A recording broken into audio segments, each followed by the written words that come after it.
Hey, it's NPR's Book of the Day. I'm Andrew Limbong. Supreme Court Justice Ketanji Brown Jackson has a new memoir out. It's titled Lovely One, and it traces her life from growing up in the segregated South to being a Supreme Court justice. And it's an interesting time to be a Supreme Court justice promoting a new book because people are not so hot on the Supreme Court these days, especially after the reporting surrounding Justice Clarence Thomas and the undisclosed gifts he received from billionaire Harlan Crow. A Pew study from earlier this summer showed that favorable views of the court remain pretty close to historic lows.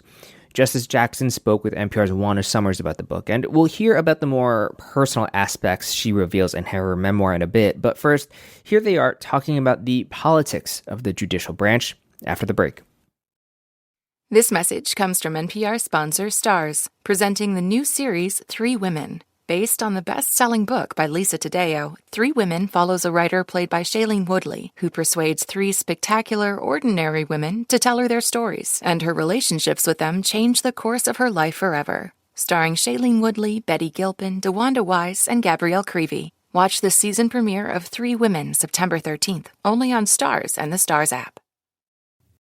Supreme Court Justice Ketanji Brown Jackson has this recollection of her entry into the national spotlight just about 2 years ago. I had been through what I thought was a pretty treacherous time for those who remember the confirmation hearings. Senators on the Judiciary Committee made remarks and suggestions about her judicial philosophy, experience, and identity that at times got pretty hostile. When it is about philosophy, when it's somebody of color on our side, it's about we're all racist if we ask hard questions. It's not going to fly with us. Your public comments about, and I'm going to quote you, the transformative power of progressive education, end quote.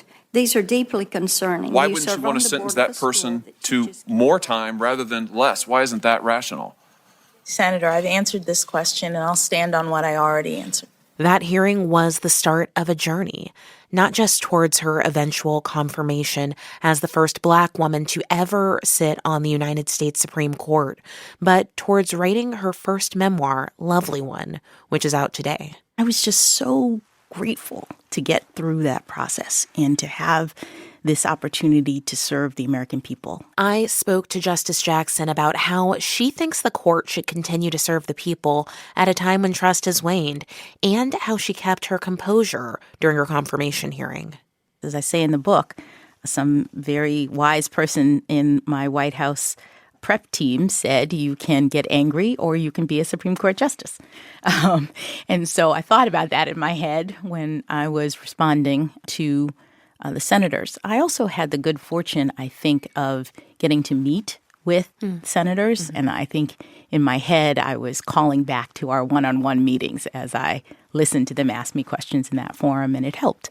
I have to imagine, though, it's challenging to sit there. These are people who are probing questions about your record, making assertions about your very character, and you're sitting there and being asked to respond to that. What's going through your head as you do that? I think what's going on in my head is I'm thinking they are speaking to the American people, and now I'm needing to speak to the American people. And whatever assertions or assumptions or character attacks they are making, I want people to see who I really am. And I didn't want to take the bait, as they say. Past Supreme Court justices have suggested that it can take years before you get to feel really comfortable on the court. You come in with such experience to the job, but what surprised you? I think being on a panel of 9 judges is a little challenging. When I was, most of my judicial experience came from the district court where I was by myself. One judge in the courtroom, your own courtroom, you control everything.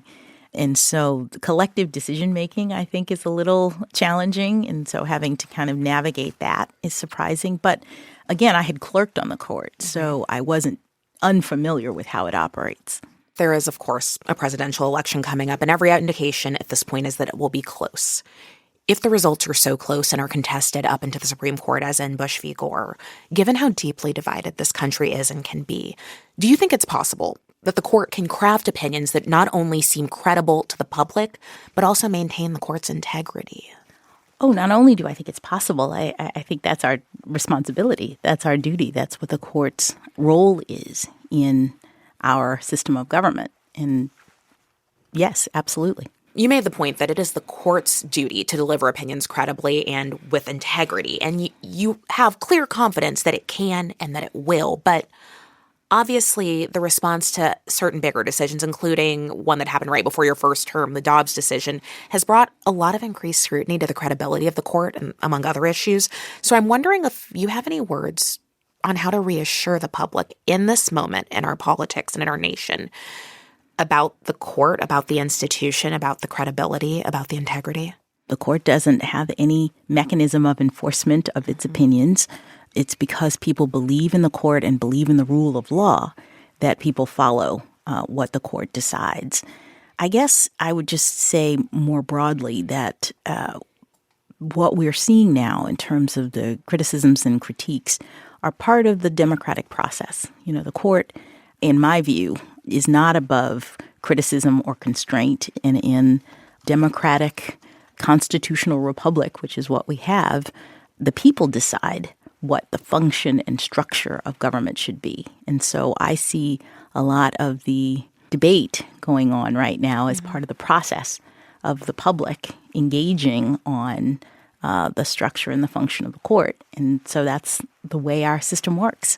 That said, what do you make of calls for ethics reform for the court? Well, the court has recently adopted ethics rules that are similar to the rules that lower courts have had for some time, if not since their founding.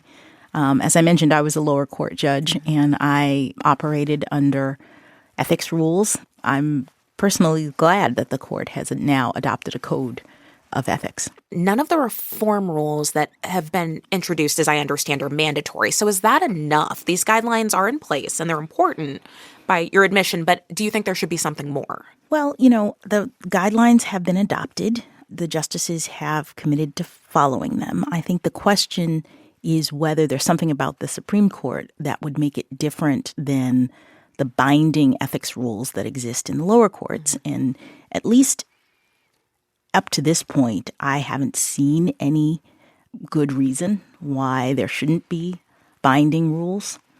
But so far, we're not there. Hey, it's Andrew here. I just want to step in and say that this memoir isn't just about the ethics of the Supreme Court. Lovely One is a generational story, one where Justice Jackson looks back at the people who raised her, including her grandmother, Uzira Ross. I talk in the book about how I recall going to church with her and with my mom and with my aunts. And it was really spiritually grounding for me as a young African-American girl going to school in predominantly white spaces. We went to a black church in Miami, and it was wonderful. And so seeing the other black people there, I think really was very affirming for me. There's the story that you tell in your book about your grandmother, Uzira, and has to do with this note that she'd written, though you didn't know it at the time. And I would love to just hear you tell that story for us. Well, this is a story that is burned into my memory. I was probably 8 years old or so. And this one particular Sunday in my grandmother's kitchen, you know, I went in to wash my hands, and I see in the sink a note written on a napkin in misspelled English. It says something to the effect of broke sink, wait for repair, but it's misspelled. Right. And I'm 8 years old, and I thought it was really funny. Who doesn't know how to spell, you know, wait or repair? And so I bring my mother in, and I'm laughing, and I'm going, Mom, look at this note that I found. And she was irate.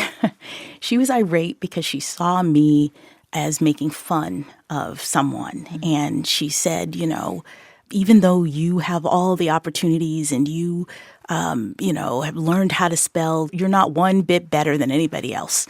And I thought I raised you better than this. And I was devastated. I bet. Because all I ever wanted was to please my parents. And I had not realized that my grandmother did not have much formal education to that point. and that she had written the note. I cried all afternoon, left the house, ran outside, and wouldn't come back in, and then eventually came back in and apologized. And it made me feel like, so much of what I have and what I have been given is by the grace of God in a lot of ways. And that doesn't make me any better than anyone else, and that everyone should be kind and have that kind of empathy for others. You also write about your journey into parenthood and the struggles of parenthood. And one thing that you talk about in some detail in the book is your eldest daughter's autism diagnosis. And I'd love to know more about that. But first, I just want to ask you, is this something your family has disclosed publicly before? It has not been something that we disclosed publicly before. And this is so much a part of who we are as a family and who I have become as a human being. And this was something that we focused on when I decided to accept the president's nomination, because I felt that if I were to go forward and be the nominee for the Supreme Court, this might be something that reporters would find out. Yeah. It would be something that was reported. And if my daughter was uncomfortable with it, I might have chosen not to pursue this position. But she encouraged me, and that gave me the courage, I think, to disclose it, not only part of the confirmation process internally, but publicly now as a part of the book. It was challenging, though, throughout her upbringing, and I just wanted to be honest, in part because I wanted people to understand that as a working parent, you can manage, even when you have challenging circumstances in terms of your family. And my daughter said, I'm not ashamed of it. I'm happy to have you tell the truth about our family. This next question is one that I have a feeling there are some people who will say I should not ask it of you, but it is something that you wrote about in your book, so I'm going to go there, and it is about your hair. It is something that I immediately noticed about you, perhaps because I spent so many years agonizing over whether to lock my own hair, wrestling with questions of, will I be seen as professional? When I show up to interview someone or show up on their television, will they see me as credible, or will they respect me? So I want to ask you about that journey, because especially as I flipped through the photos in your book, it wasn't always sister locks. There was a journey that came into that, and I'm sure a lot of thought. Oh, absolutely. And the questions that you said that you wrestled with were 100% resonant with me in terms of how I also thought, especially being a lawyer, being at, big law firms at times, wanting to be taken seriously and seen as a professional. But I have to tell you, I got to a point where I couldn't do it any other way because there wasn't enough time to do what I traditionally did with straightening my hair and curling my hair and doing all the self-care that is necessary to maintain. It is work. It is work. And when I saw a woman who had, I didn't even know the name, Sister Locks, and I've had my hair locked now for, I think, 15 years. Wow. But back then, it wasn't all that popular. But I saw this woman and I was like, I want that.